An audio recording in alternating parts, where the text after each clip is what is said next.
నవ్వుతూ జోకులు వేస్తారు, మాట్లాడతారు, నవ్వుతూ చక్కగా ఆదరిస్తారు మనల్ని, ఇవన్నీ చేస్తారు. తర్వాత సీరియస్గా ఎక్కువ ఆర్టిస్టులు, డైరెక్టర్లు చేసే సినిమాలు డైరెక్టర్ల కంటే కూడా కామెడీ డైరెక్టర్లకు ఎక్కువ ఎందుకు ఫోకస్ ఉంటుందంటే దిస్ ఈజ్ ది రీజన్ అండి. టోటల్గా అబ్జర్వేషన్ అనేది not only for the comedy section అండి.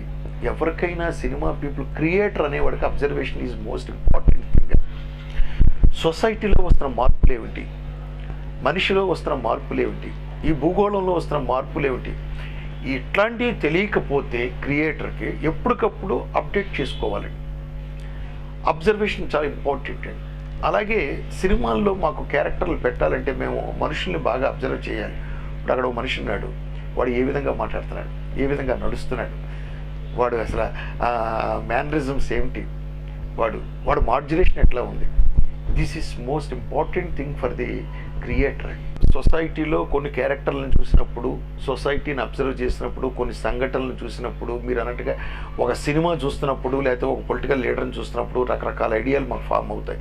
దీన్ని ఇట్లా చేయొచ్చే, దీన్ని ఇట్లా చేయొచ్చే అని ఆ ఆలోచన ఎంతవరకు వెంటాడుతుందంటే మమ్మల్ని అండి, బాత్రూంలో స్నానం చేసినప్పుడు వెంటాడుతుంది, భోజనం చేసినప్పుడు వెంటాడుతుంది, పడుకుని నిద్రపోతున్నప్పుడు నిద్ర వచ్చే వరకు కూడా వెంటాడుతుందండి మైండ్లో. అలా అయితేనే మేము క్యారెక్టర్స్ క్రియేట్ చేయగలం, ఒక స్టోరీ లైన్ ఫామ్ చేయగలం, ఇంకోటి చేయగలం అండి. ఒక చిన్న ఇన్సిడెంట్ని తీసుకుని సొసైటీలో ఒక కథను తయారు చేయొచ్చండి మనం.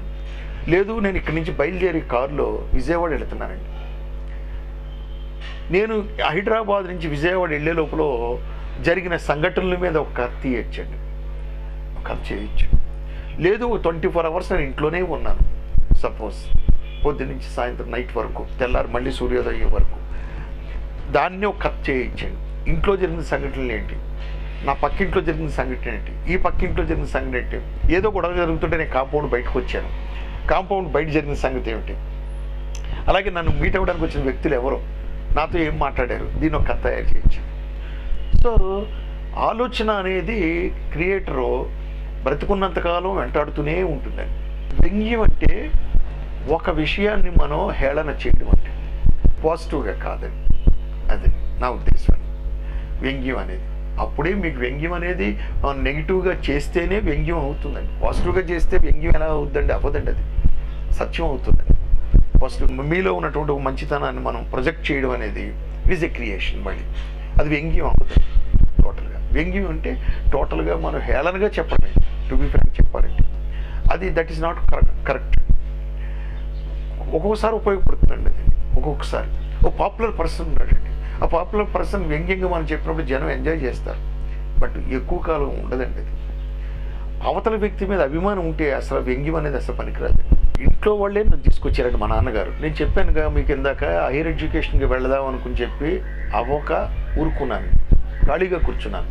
అప్పట్లో నాకు ఫోటోగ్రఫీ అంటే నాకు చాలా ఇంట్రెస్ట్ ఉండేదండి. ఒక చిన్న కెమెరా పెట్టుకునండి పార్కుల్లో మా ఫ్రెండ్స్కి వాళ్ళకి ఫోటోలు తీసేవాడిని. ఈవెన్ ఎట్లా తీసేవాడిని అంటే, జ్యువెల్ రోల్ చేద్దామరా, ఇద్దరు మిత్రులు తీశారు నాగేశ్వరరావు గారిని అని ఓ పేపర్ కట్ చేసుకుని సగం మూసి అట్లా తీసుకుని మొత్తం మీద ఆ రోజులు అట్లా తీసేవాడిని. సో ఈ ఇంట్రెస్ట్ మీద మా నాన్నగారు ఏం చేశారంటే, మా అబ్బాయి ఖాళీగా ఉన్నాడు, హైయర్ ఎడ్యుకేషన్కి వెళ్ళంటున్నాడు అని మా నాన్నగారికి నాటకాల మీద నాటికల మీద మక్కువ ఎక్కువ ఉంది.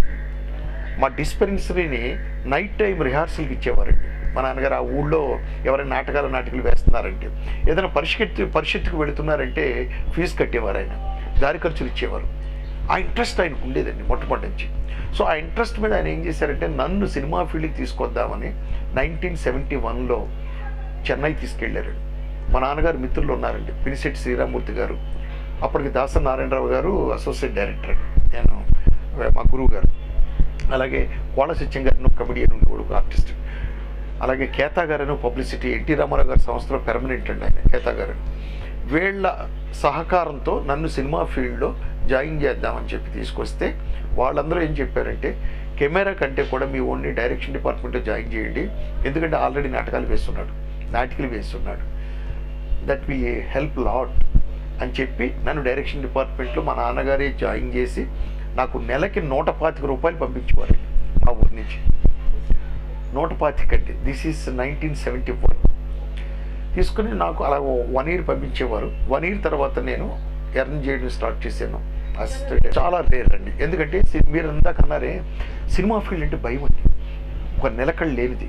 నిలకడ లేనిది అంటే ఇప్పుడు గరడి చేస్తూ ఉంటాడు ఒక మనిషి రోడ్డు మీద, తాడు కట్టి ఒంటి తాడు మీద నడుస్తాడు, మీకు చూసే ఉంటారు. అటువంటి లైఫ్ సినిమా ఫీల్డ్.